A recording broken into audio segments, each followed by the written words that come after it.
सोचो आप एक ऐसे शहर में रहते हो जहाँ हर सांस जो ले रहे हो वही आपकी सेहत बिगाड़ रही है। आपको लगता है सबसे पॉल्यूटेड शहर दिल्ली होगा, और सच ये है कि पटना दुनिया के टॉप पॉल्यूटेड सिटीज में 3rd नंबर पे है। हाँ, पटना ना, यहाँ इतनी बड़ी इंडस्ट्रीज है, ना यहाँ ट्रैफिक दिल्ली और मुंबई जैसा है, फिर भी पटना दुनिया के सबसे ज्यादा पॉल्यूटेड शहरों में से एक है। ये सिर्फ स्टैटिस्टिक्स नहीं है, ये एक हेल्थ इमरजेंसी। लोग बीमार हो रहे हैं, हॉस्पिटल भरे पड़ रहे हैं, और आयरनी ये है कि इस पर कोई बात तक नहीं कर रहा। ये सिर्फ पटना की बात नहीं है। ब्रायन जॉनसन, एक मिलियनेयर जो अपनी एज रिवर्स करने के लिए करोड़ों खर्च करता है, मुंबई के एक 5 स्टार होटल में था, उसको सांस लेने में दिक्कत हुई। सोचो अगर एक अल्ट्रा रिच इंसान जो सिर्फ क्लीन एयर में सांस लेना अफोर्ड कर सकता है, मुंबई जैसे शहर में तकलीफ महसूस कर रहा है, तो पटना का क्या हाल होगा। अगर आपको लगता है कि पोल्यूशन सिर्फ दिखने वाले धुंध का नाम है, तो आज मैं आपको वो सच बताने वाला हूँ जो शायद आप इग्नोर कर रहे हो। ये सिर्फ हवा नहीं,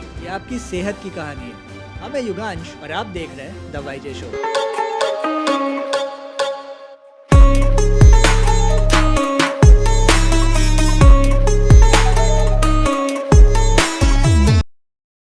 दोस्तों, क्या आपको पता है कि पटना का पोल्यूशन दिल्ली से भी ज्यादा है? ये सुन के शॉक हो गए ना? सुनो पूरा सच। पटना में लोगों का रेस्पिरेटरी इन्फेक्शन बढ़ गया है। बिहार इकोनॉमिक सर्वे के मुताबिक 2018-19 में 3 लाख लोग इससे अफेक्टेड थे, पर सिर्फ एक साल बाद 2019-20 में ये केसेस 12 लाख क्रॉस कर गए। और इसका रीजन है AQI, air quality index. AQI का मतलब है हवा कितनी साफ या गंदी है, और ये 8 पॉल्यूटेंट्स के बेसिस पे निकलता है।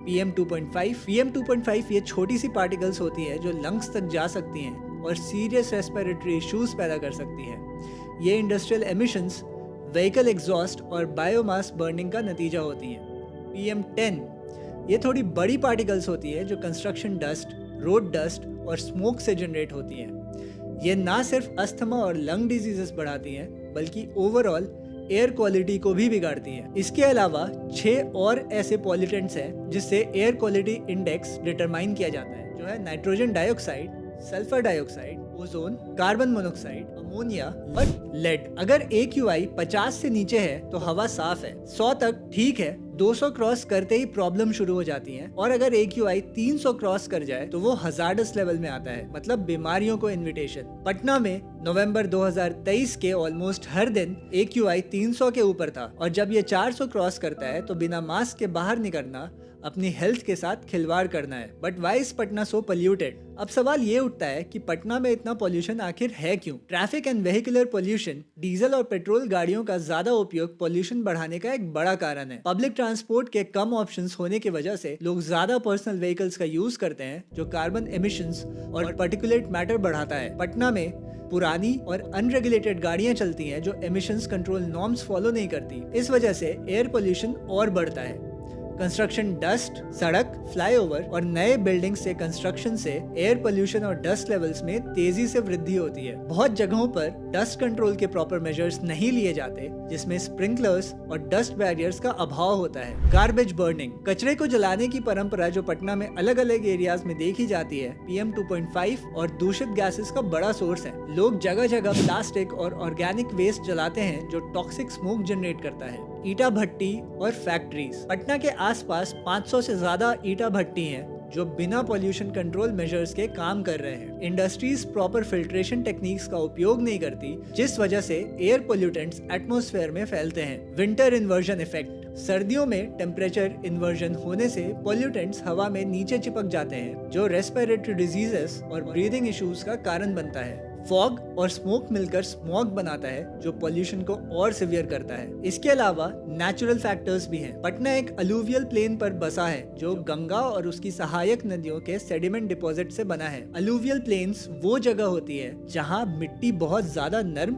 और पोरस होती है, जिसमें हवा के साथ मिलने की कैपेसिटी ज्यादा होती है। ये मिट्टी खेती के लिए लाभदायक होती है, लेकिन इसका एक बड़ा ड्रॉबैक भी है। कंस्ट्रक्शन एक्टिविटीज और रोड ट्रैफिक से उठने वाला डस्ट आसानी से हवा में फैल जाता है। पटना जैसे शहरों में जहां ऑलरेडी वेहिकुलर एमिशन और इंडस्ट्रियल पोल्यूशन हाई है, ये डस्ट और पॉल्यूटेंट्स हवा में घुलकर एयर क्वालिटी और बिगाड़ देते हैं। Urban expansion and population density. Patna का पॉपुलेशन डेंसिटी भारत के सबसे उन्नत शहरों में से एक है। ज्यादा पॉपुलेशन का मतलब है ज्यादा व्हीकल्स, ज्यादा कंस्ट्रक्शन और ज्यादा कचरा, जो पॉल्यूशन को और बढ़ाता है। Chhath festival effect. 17 नवंबर 2023 को पटना का AQI 200 से नीचे आ गया और 19 नवंबर को सिर्फ 2 दिन बाद ये 110 तक गिर गया। एकदम साफ हवा, लेकिन सिर्फ 3 दिन के लिए, उसके बाद वापस 300 के ऊपर। ऐसा क्यों हुआ? क्योंकि ये छठ पूजा का वक्त था, शहर रुक सा गया था। छठ बिहार का सबसे पवित्र और महत्वपूर्ण त्योहार है जो सूर्य देव की आराधना के लिए मनाया जाता है।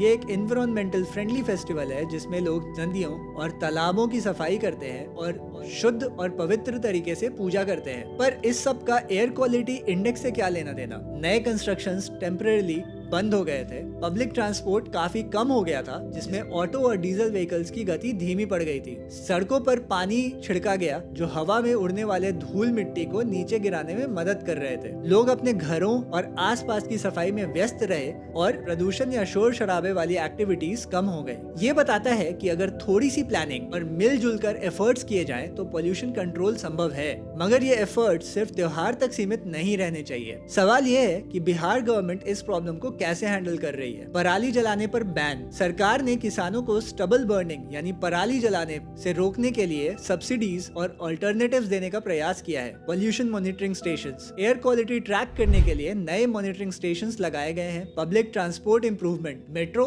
और इलेक्ट्रिक बसेस जैसे सस्टेनेबल ट्रांसपोर्ट ऑप्शंस पर फोकस किया जा रहा है। More greenery and plantation drives. Patna में हरित क्षेत्र बढ़ाने के लिए प्लांटेशन कैंपेन्स चलाए जा रहे हैं। Electric buses and CNG auto expansion.